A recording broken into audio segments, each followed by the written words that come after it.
just arriving. Thank you. We're being recorded now. If you're just arriving, I have a little activity for you. I just re-put it in the chat to think about what else could JLV stand for besides Jewish life vocabulary. So Rena jumped in with Jenny loves Victor. Choose love Vino. Nice. Rena's on a roll. Please add your own. Add one or several.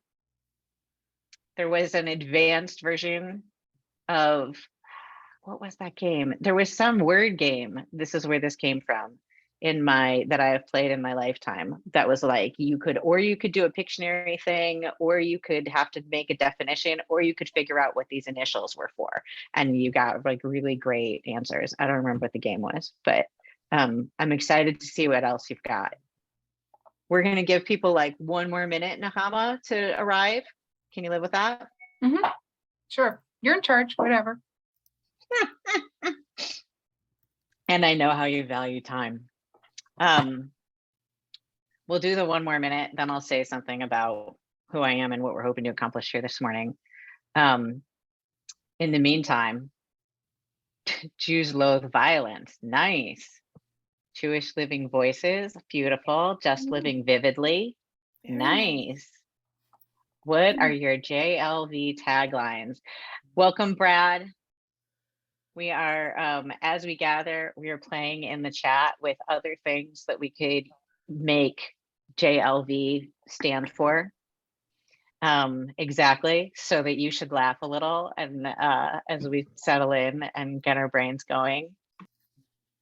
I'm here in the great state of California where it is morning and I'm just starting my day, but I realize some of you are on the other coast or somewhere in the Eastern zone and it is already afternoon for you. So you're like shaking off your post-lunch lethargy.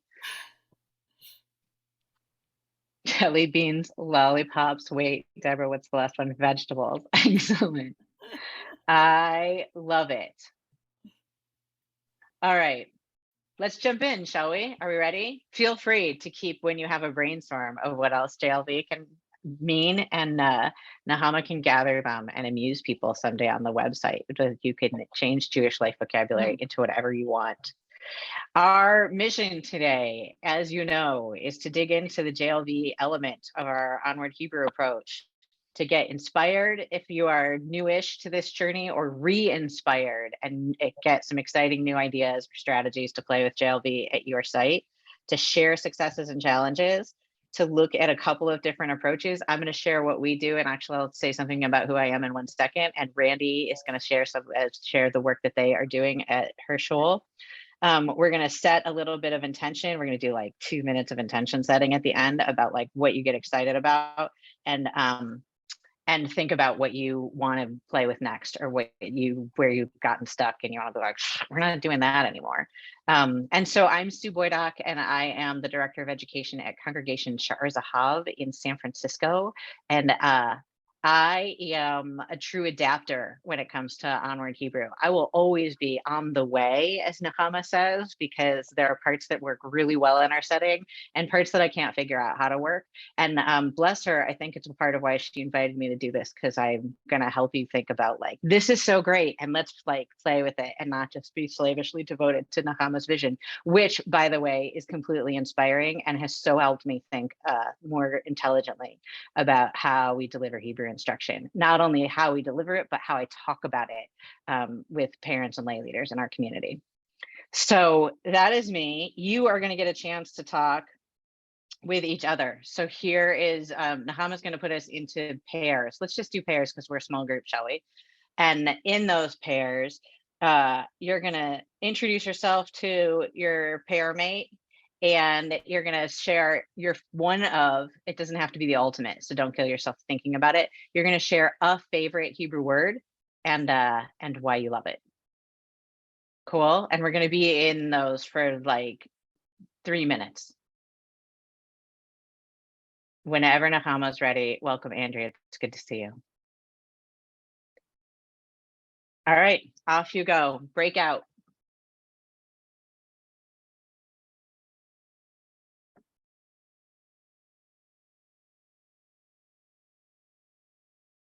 Let's record.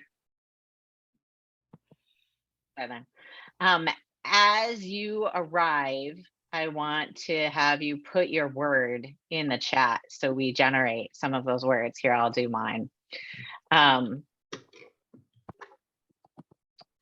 Go ahead and put whatever the word that you picked was in the chat, and we'll have a list of words that are calling to people.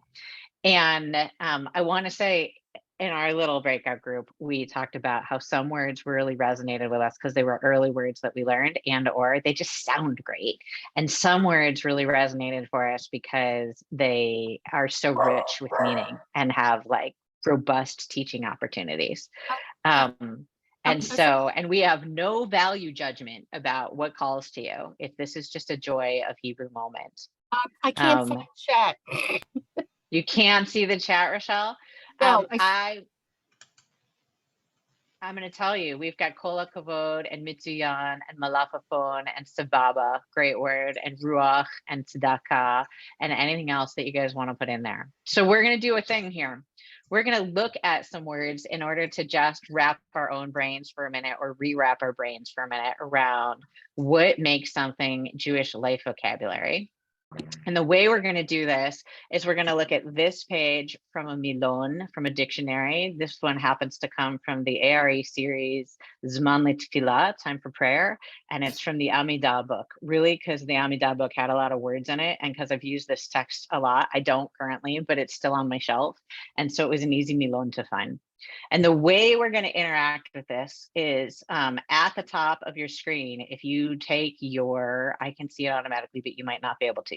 If you take your cursor up to the top of your Zoom screen, you're going to get a bar of possibilities of things that you can do. And over just to the right of center, you should be able to find a pen, and the pen says annotate. Tell me if you're lost. And you're going to click on the annotate pen, and on the then that's going to bring you a new drop down menu. And in that drop down menu, just to the left of center is a check mark, and the check mark says stamp. And you're going to click on stamp. And then it's going to give you beautiful choices. So the way we're going to do this is you are going to put a star next to words that you see that you think are totally JLV words, like Sidur. This is just my opinion. For this, what we're going to see is everybody's opinions. And then you can go back to stamp, and you're going to pick X, and you can put an X next to words that you're like, yeah, that's not really a JLV word.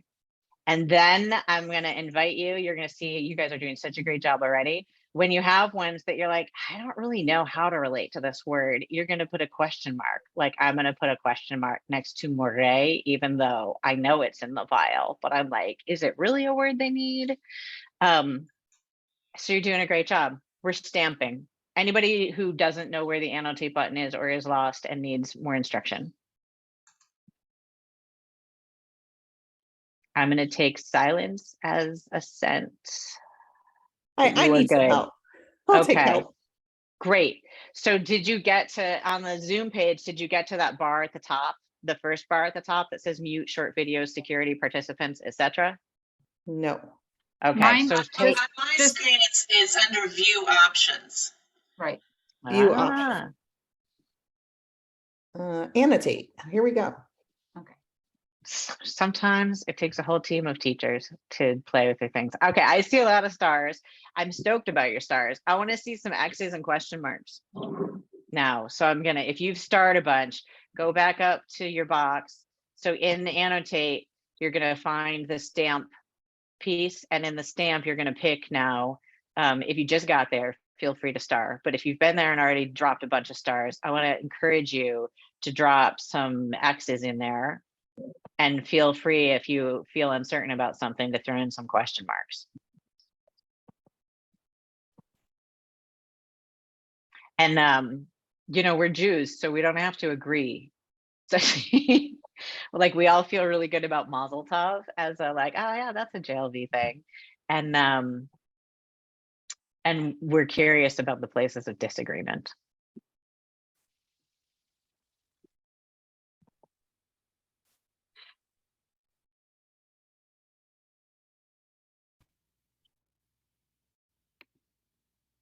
All right, and any more questions? I'm going to give you 1 more minute to think about the question spots that you have.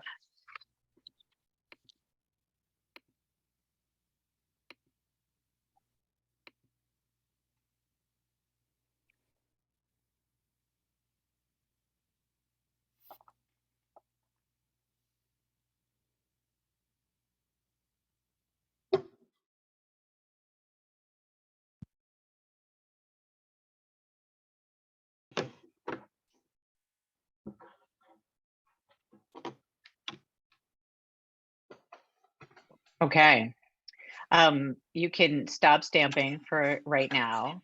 And I'm going to invite you. We're going to leave this up though for a minute.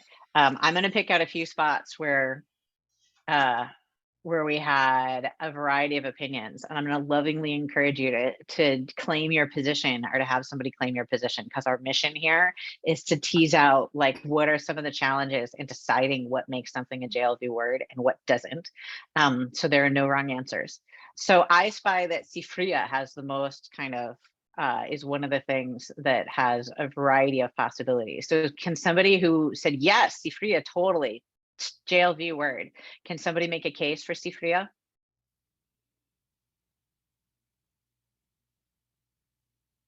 You can make a bad case for it too. You can be like, I love Sifria. Actually, I'm not going to even say that's a bad case. You could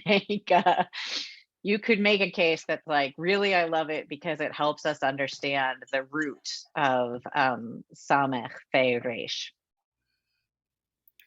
I did not cite, I didn't put anything next to that particular one, but thinking about it now, I would say if you call different locations in your building by name, you could argue like it's time to visit the Sifria now. Great case. Thank you. Excellent. Somebody who would make a case for like, yeah, Sifria, not a JLV word. It's not, like the kids don't need to know that one. I'll go with no.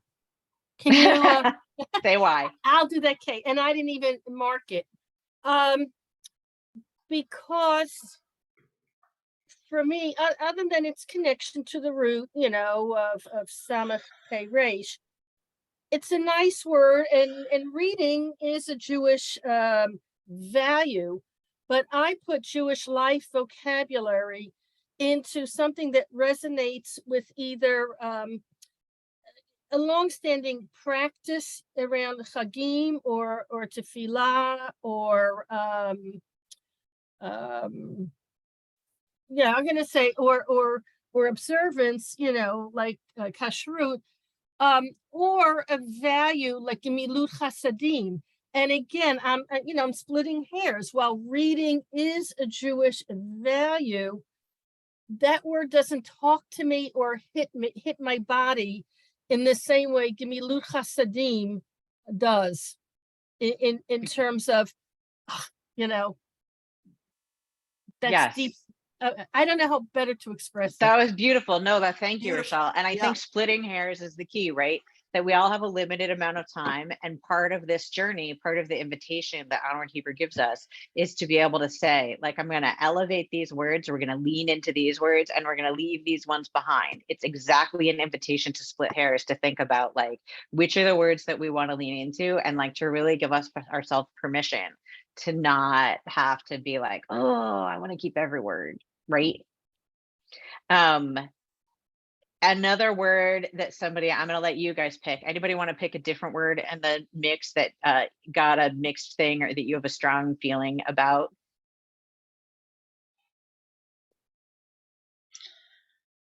I put a question mark by Melech because while it's obviously a very important prayer word, because it appears so many times in prayers and blessings, it doesn't seem to have anything to do with our lives. It's not relevant to, especially our kids' lives. Thank you. And I always think the kids are going to know Melech, right? Because Right. it's in every bracha, and their inability to relate to it, right? And when we're thinking about how we want to teach about God, or what images are interesting to us about God, Melech is something that for so many contemporary American Jews, like comprehensively doesn't resonate, right? Dafka, that's the God I don't want to believe in. And Right. so like, ugh, like why is this a word? Except that it shows up in our brachot. Like, so thank you for challenging Melech. One more, something that somebody has a question about, wants to challenge, or sees has a like, has debate amidst it, along it, around it. Can I go again? Someone else, One does more. someone else want to speak? Go ahead, Rochelle. All right, so I'm going to take back, I actually put a star next to Mashlamcha, and I'm going to take it away based on what I just said about Sifriya. I put the star because of that root Shalem. And I think Shalem has so much meaning about, you know, being complete, being whole, along with hello, goodbye, you know, from Shalom and peace be with you. And that made me put it in there, start, because of the root. Again, though, when I'm thinking about our lack of time and what I would like our students to learn, Mashalamcha is nice. I point out the root, but it's really shalom. Shalom uvracha is what I want to spend the time on, not mashalamcha. I would just point out the root, you know, kind of thing. I would. Beautiful. Anyone want to make a case for it? Go ahead. Yeah, I would say, I mean, I haven't included it in my Jewish life vocabulary, but I would.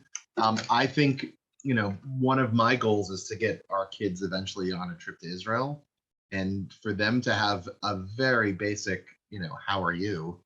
I think is nice to connect it, especially we also have a Shini Sheen here, so like to have that sort of connection that the kids can say Mashalcha or Mashlamech to their you know, the Shini Sheen, like that would be wonderful. So I can see the case for it as well. Beautiful. And I would like to add on to this. Go ahead, Vakashat. That Mashlomcha really brings it down to the spoken language. And I want to make sure that the kids know that this is not only a prayer language, that this is a spoken language where people in Israel speak it. And Mashlomcha, and I think that it gives them an extra incentive to really get into the language a little bit more if they know that you can communicate with it other than just doing the prayers. So that's why, and I will say Mashlomcha, and they can say Tov, Sababa, so they can use, and it's just very quick check-in. How do you feel every time I come to the class? Beautiful. Thank you for making that case. And it's a perfect segue to, we're going to just really quickly do this short exercise. I'm going to take you to a Jamboard that I made. I'm going to teach you how to use a Jamboard right quick if that's not a thing that you've done before, but first I have to open it so I can share it. 1 second. Where we're going to look at exactly the question that Brad and then Rena really raised, which is like, whether or not something lives in Jewish life vocabulary depends on what our primary goal is in terms of teaching vocabulary, right? And some of us, Onward Hebrew has a kind of a particular lens, and each one of us has like a little, like our own particular agendas, right? In our own settings that invite us to lean one way or the other. So you're going to find the link to the Jamboard. In order to play, you have to click that link. It's going to take you to this screen. And on this screen, on the left-hand side, halfway down, you're going to find a sticky note. It looks like a sticky note, but with no color. And when you click on the sticky note, you can add your particular idea. And then you click your sticky note and boom, just like that, my sticky note is there. And then they all pile on each other. I'll move them around. Questions about using the Jamboard? Here's the link. I put it in the chat. Now chat showed up. Chat didn't show up before. Good. Chat's your friend. So click on the link in chat and throw up your ideas. We might not have we're not gonna have a definitive, but we're gonna explore a little bit just for a couple of minutes what we're after when we're teaching Hebrew vocabulary. Dafka, what is the vocabulary part? Apparently Dafka is one of my favorite words. I use it all the time and it's almost indefinable.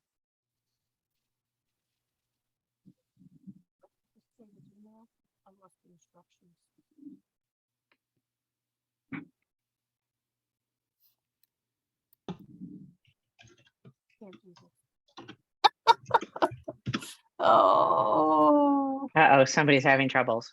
yeah, that's me. It's all right. And I'm working with one eye, so That makes it harder.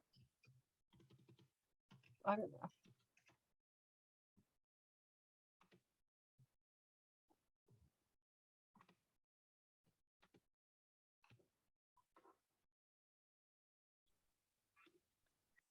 So I'm noticing that we have a wide range of purposes. And some people who are smarter than me know how to second a thing and make a copy of it, which is awesome. So I spy that there's a piece about being part of the tribe or being in the know, right? Creating a comfort or familiarity that I want to know some of these words so that when I show up, I'm like on the in group, right? And definitely not on the out group. And even more that I get to be part of having a secret language, right? Which is like a thing that kids love about being Jewish, makes like so fun. And then they have like these secret letters that nobody knows, so fun, right? So there's confidence and joy. And then I also see, which we heard some conversation about, that it's about really making sure that the sound of Hebrew is a part of our community. And more than that, it doesn't just connect you to the Jews in your community or in the American Jewish community, but it fosters a connection to Israel, right? Which would be the case for including some more kind of spoken contemporary Israeli kind of Hebrew that maybe we don't use at shul, but like is part of that expanded sense of peoplehood, right? And then there's the very teacher idea of like the audio immersion.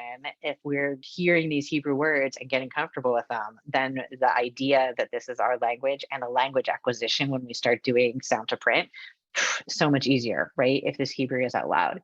Anybody see one that they want to particularly either underscore, oh, I hadn't thought about that, and that's really cool, or I put that and I really want to make sure people hear it, or that they feel challenged by, that they want to ask a question about?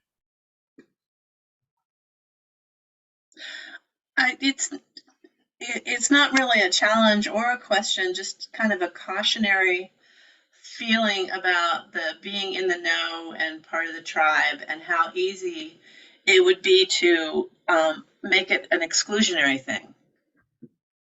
Totally. Thank you for naming that. Right? Yeah, I can't Go ahead. see it. No, I can't see anyone. I don't know what I did. I see the board. When I wanna close the board, you'll be able to see us all again. Okay, so I'm going to Says with say confidence. two things out of the two different sides of my mouth. My feeling is I'm not sure what being part of the tribe means today for the young generation that I teach. When I was a teen, and that's already been about 50 years ago, well, yeah, at least, I knew what that meant, being active in youth group. A lot of the Hebrew school kids that I meet, especially doing Hebrew, when I mention a Hebrew, no, it's like they're growing up in a different world. So I don't know what being part of a tribe in terms of Hebrew means to this young generation, because their own parents aren't the way my parents talked, and like 2 generations removed. So that's on the one side of my mouth. I'd be all for it.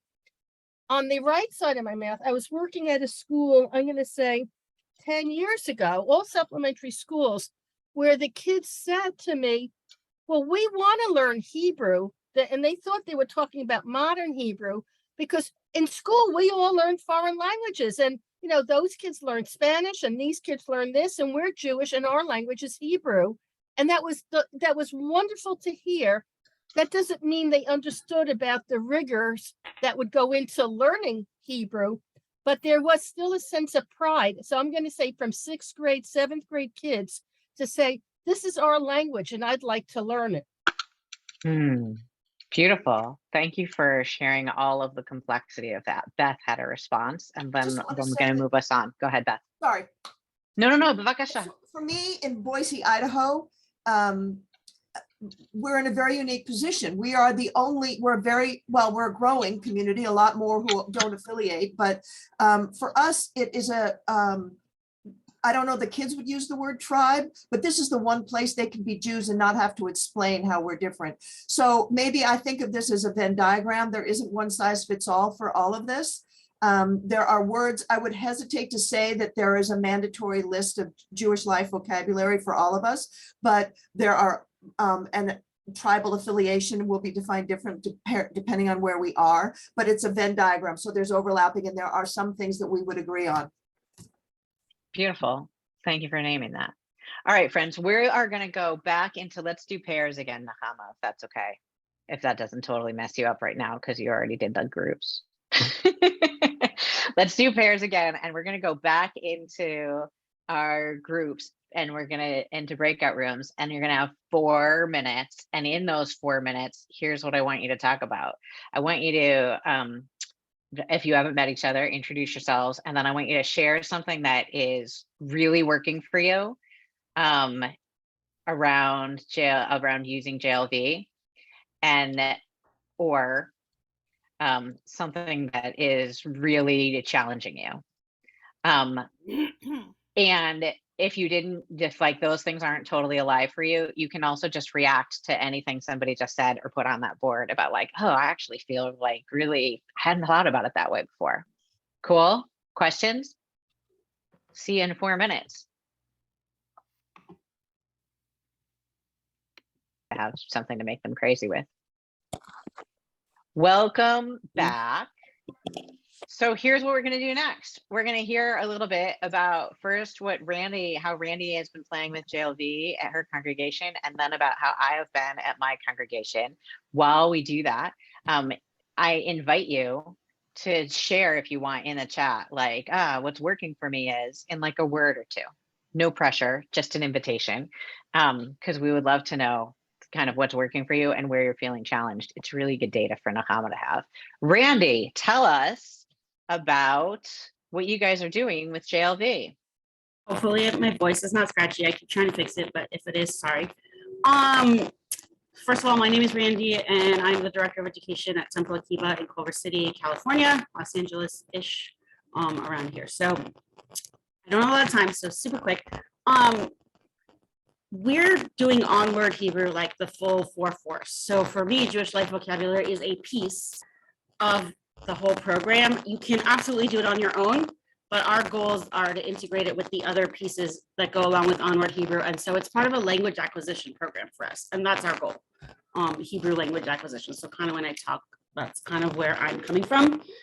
And when I explain that to parents, like, you know, at the beginning of the year, the different pieces and how they work, and specifically Jewish life vocabulary is about hearing words.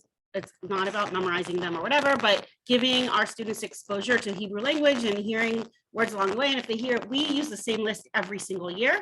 So if they're in kindergarten and they hear those words for 4 years, when they finally learn to read and decode, and they're reading and they're like, shalom, wait, I know that word. I've heard it a billion times before.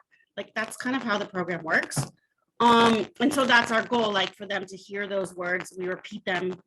And then when they read and decode, they're like, oh, wait, like this all comes together and makes sense. So, and that was kind of a long introduction, but we use a word of the week and letter of the week. Can I share my screen? Yeah, I can. To give you an example, we have, where did my thing go? Sorry, I'm looking for my, let me pull it up. We have a bulletin board at the bottom of our staircase where we post all the words and letters each week. And so as the kids come in, they can see it. Their parents can see it. I'm trying to show you a picture, but I don't know what happened to it. Oh, there it is. Let me see if I can now share.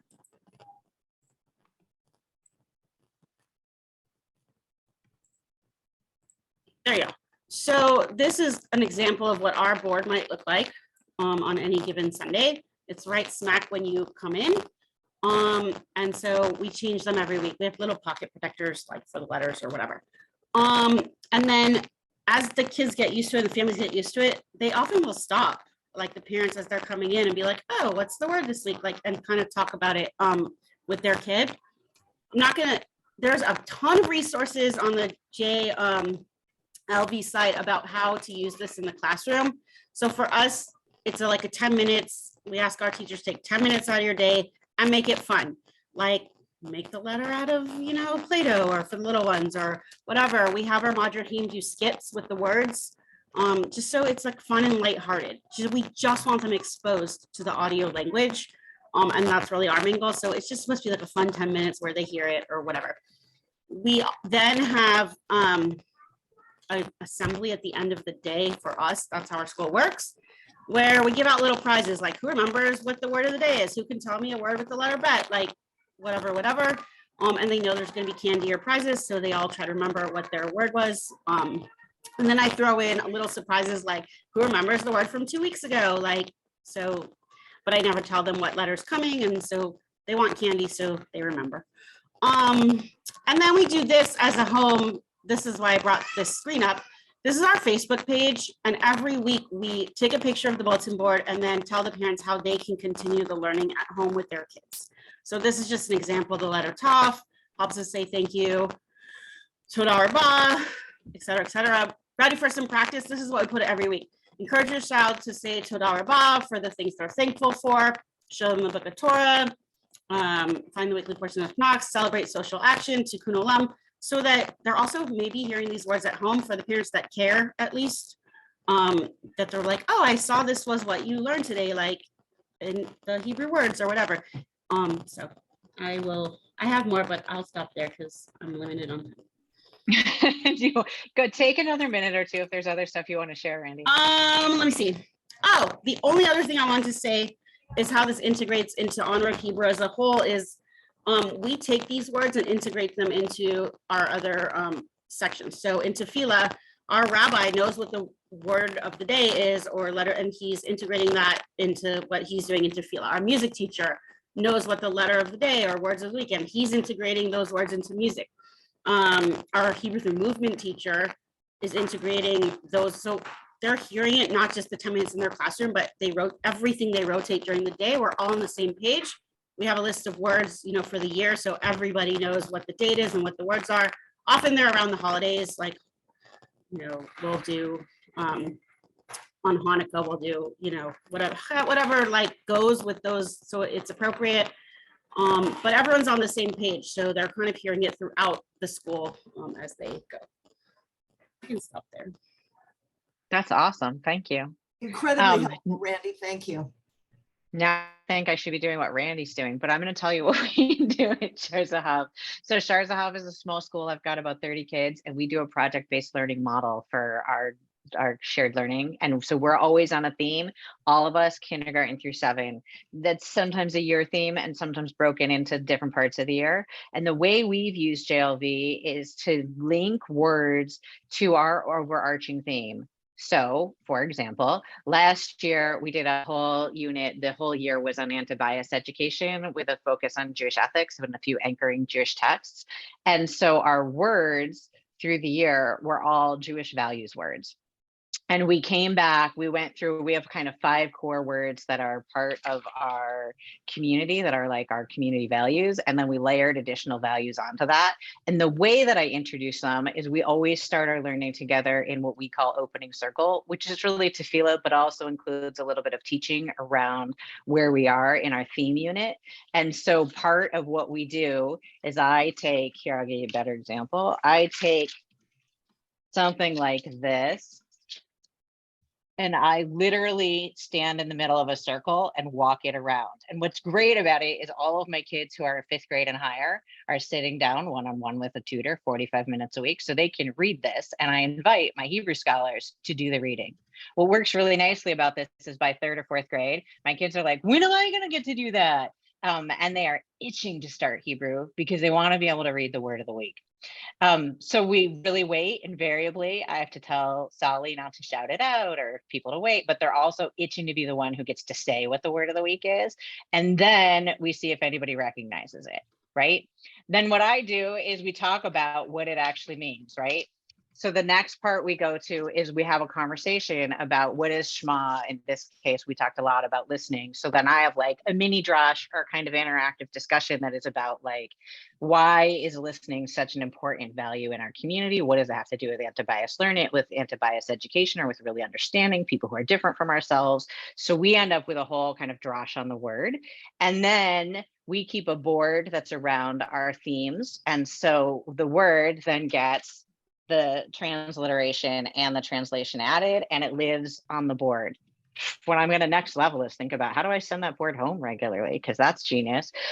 So that over the course of a unit, we get to see our different words layered with our values. In this particular year, this past year, because we really spent the whole year, I would literally lay them out. Again, I've got 30 kids, so we make a lovely circle. We would lay them out on the floor. And then by the end of the year, I could invite kids to pick a word that is really resonant for them this week, or that's really resonant to this week's learning, or that goes with a quote I just taught them from Pirkei Avot. And so we get to come back to these words, but we're syncing a specific set of words deeply as a frame or in partnership with our project-based learning theme. Occasionally, we end up with an outlier, something that I wouldn't say is a key JLV word, but say it's Hanukkah and you're looking for a word that relates to the Chag, right? And so I picked Ness this year and I managed to spin it two ways. One is because it's literally on the dreidel, it gets us right to Nes Gadol Hayasham, right? And thematically for us, it gave me a drash where we talked about what is a Ness really, and what does it mean for us to be partners with God in creating miracles, back over to our anti-bias work, totally like embedded. So do they really need to know Ness? No, Ness was like a one-off, like it did not make it to the board, but it gave us a Hebrew word of the day that still folded in with some of the day's themes and got us grounded in the Chag. Sometimes they get a longer concept that then we play with. So we did, no big surprise here, B'Tselem Elohim, which ended up on the board together with work that they did in our makerspace where they drew pictures of each other and they did a careful look at like, how do I see God reflected in you? So then we get to take a big concept, but we put it out there. So we feel like we're creating enthusiasm about Hebrew. We're linking words to the real deep learning that we do. We're creating a vocabulary that matters a lot to us as a community. And we're getting that practice of both reading Hebrew, showing off your Hebrew skills, demonstrating them for others, and then having the Hebrew kind of visibly in our space as like important content rich pieces of what we do. We also, I want to say, we use these that you can download from the JLV website.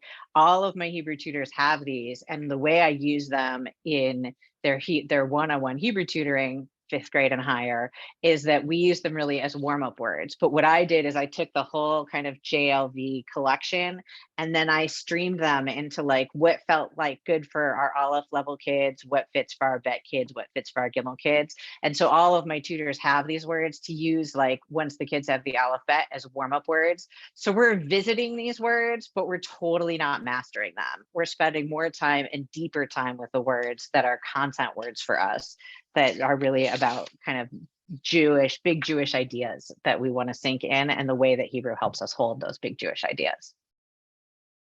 So now we have a blessed 10 minutes for conversation, questions and answers, things that you're wrestling with, questions that you have for me or for Randee, great things that you're doing at your shul that you want to share out. This is our open space.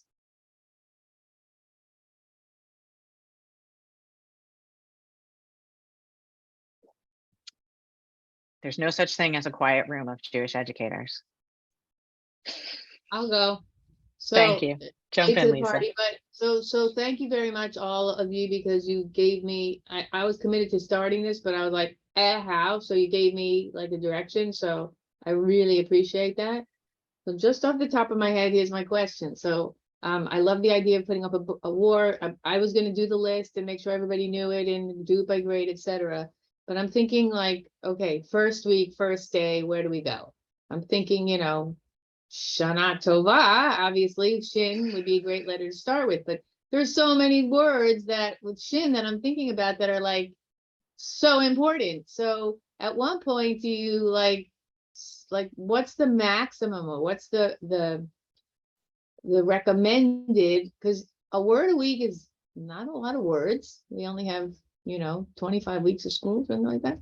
And you have Rosh Hashanah, Shabbat, Shalom. There's I happen to have my flashcard, my JLV words right here, and I was like, oh my God. And in Rosh Hashanah, there are so many words that have a shin right in them, tashlich or whatever. Like you could just go crazy. So how do you zoom? How do you focus? Go ahead, Randee. So there's a lot of resources on the site. I'm just going to screen share my chart that we use really fast. So we make a chart, and I got this from the JLV site. So I did not create this. So it's super helpful. 3 words a week for us is like the perfect amount for this. That you may use other words and you may say them, but the ones we're focusing on for Jewish, and we give everyone this chart, all our teachers, our rabbi, our clergy, whoever, dance teacher, music teacher, whatever. But for example, for us, depending on the high holidays fall, well, Boker Tov, right? It's the first day of school. How's your teacher going to greet the kids? Something like that, super simple. And then depending where the holidays fall, the other ones are appropriate, and I'll take that. I'll Any also other? add, Go ahead. yeah, sorry.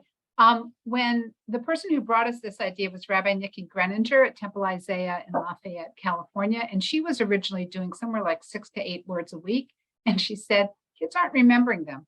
So the general thing that we say is 1 to 3 words seems to make sense, and you can there's different models. Randee said she uses the same words over and over so that the kids get them. There are other people who say, I'm going to keep there's half of the list that I want to make sure I do over and over again, but each year I'm going to add in new words so over time, whatever that math is. Sue and I started talking about calculus before you all came in. Do the calculus, whatever, to figure out how many words you would get. And whatever it is, it's more than they have now. And there are also people, I should say, who every year they pick a new set of words, and maybe there's 5 of them that continue. So you have to figure out what works for your culture, but 1 to 3 seems to be a good number as people work and work to remember them. Every once in a while, I'll pull out a word that often they see a word for the second time, but every once in a while they'll be like, hey, we had that word. And they're annoyed because they want a fresh word because they're trying to in their minds, they're expanding their Hebrew vocabulary. But I'm so happy because I'm like, oh my God, they remember this word. That's so great. So there's a piece of layering on for a kind of sense of familiarity. And then there's a piece that is really about really knowing, having recall of the words. And I think we all operate in some space in between. Go ahead, Deborah. I have a couple questions. My first question is on something else that I listened to about Jewish life vocabulary. There was a little, I'm going to use the word debate. It wasn't really, but whether to attach a letter of the week to your vocabulary words or to just do vocabulary words. And I was just curious if people have experience either mostly not connecting it with a specific letter of the week, or what you all suggest happens with that. And then kind of related to each other is how, or do you bring back the words from week 1, week 2, and week 3 when you're in week 7, 8, and 9?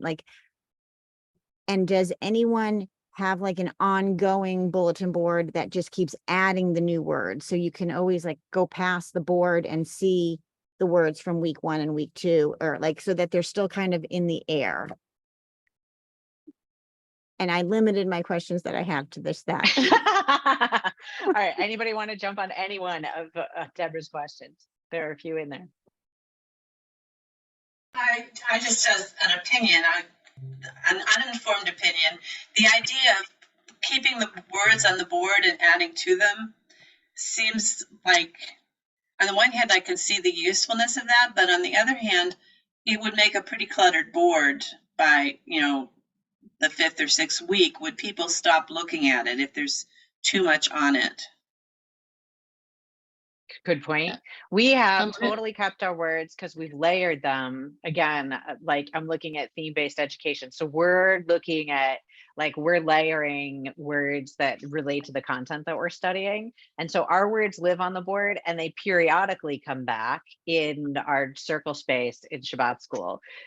They definitely come back more regularly when we use them in tutoring, because then we're not doing an all school thing and I'll have people work with the same word list over time. So, and again, I'm mostly using them for reading warm up, but kids will start to get familiar with and I usually, when I'm tutoring kids, and I can't see what all my tutors are doing, but I will do a do you remember any of these? Or let's look at what, so we talk about the meaning, but we're doing a kind of fuzzier familiarity thing.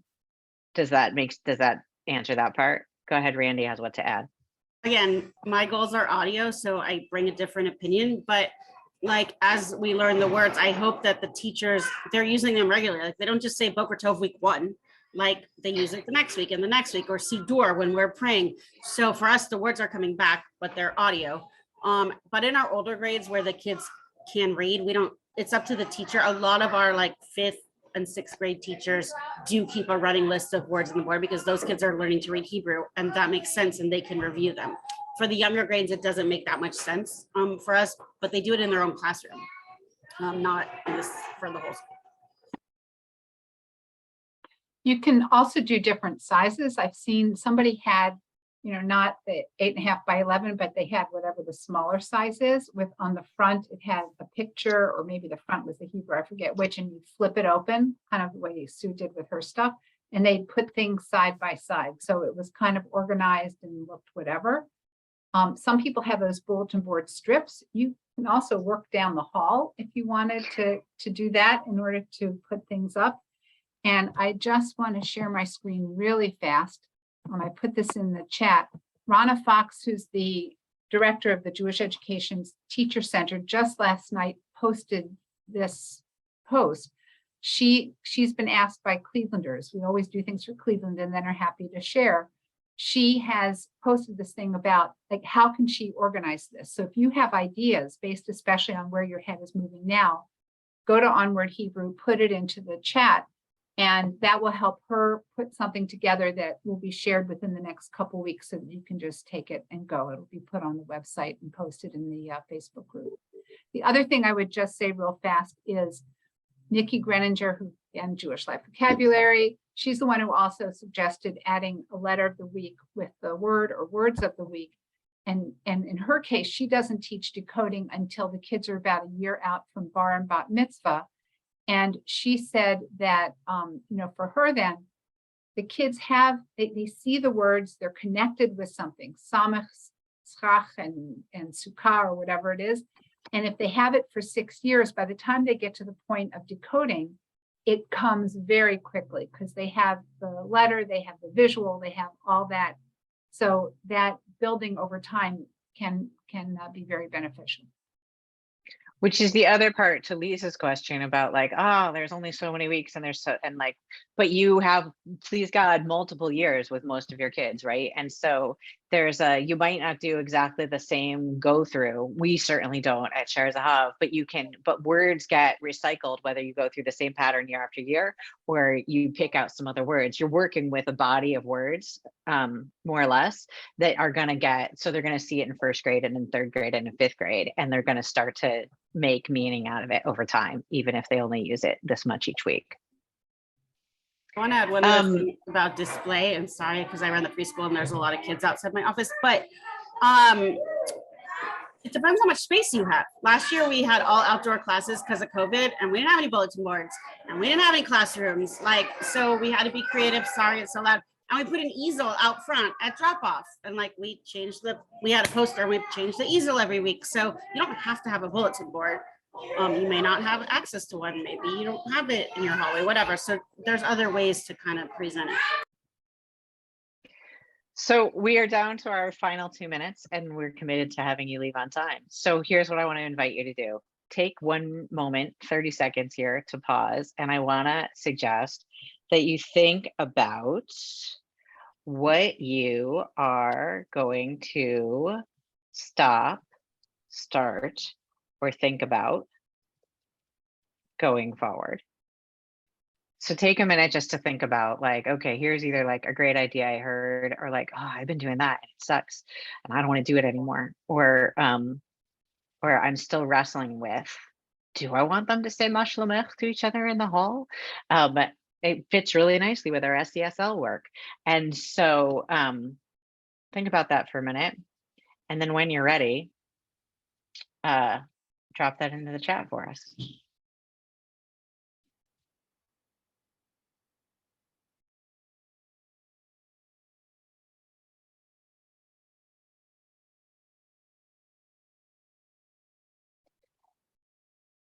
And while you're thinking about it, I think all the links already, Nahama totally rocked it, some of it. Are all the links to everything they would ever want, Nahama, already in this chat?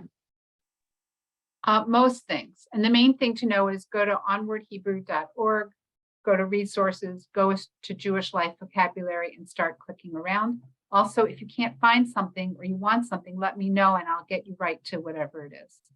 They have so much good stuff. One of the things that I just learned yesterday from Nahama is that there's even, somebody said pronunciation earlier is one of the things you wrestle with. There are short videos with the words and somebody pronouncing them. So if you have a teacher for whom they stumble over their Hebrew or their pronunciation is terrible or whatever, like, and they need to work on it, or yourself, you get always with like, Yoma Atzma, what? We have that so that it's not just can you sound it out, or can your teacher who's just ahead of where the kids are sound it out, but even those tools are available to you. Like there's everything that you could possibly want is up there to support you and your teachers. There's also a great resource. If you go to that homepage that I told you about, you'll see these cartoon characters, and somebody from Florida made these like 10-second videos for the Jewish Life Vocabulary she was using with Powtoon, and she offered them that people can just take them. So take them. And if you have so something cool. you'd like to offer, I'll put it up too. Pictures of what you're doing, whatever. And such a great thing to do as a send home. Friends, it's 11:01 here on the Pacific Coast, which means it's 2:01 on the East Coast and somewhere in between for those of you in the in-between. Thank you for spending this hour with us. Thank you for all of the work that you are doing to make Jewish Life Vocabulary happen in your schools and to help these children become part of the tribe and make the tribe bigger and more beautiful. And we will look forward to seeing you next time. Nahama, is this the end of the road? Is today the last? The last for the summer, but stay in touch and if something is needed, we'll put it together for later on. Follow Onward Hebrew on Facebook. There's all kind of what there all the time. Yeah.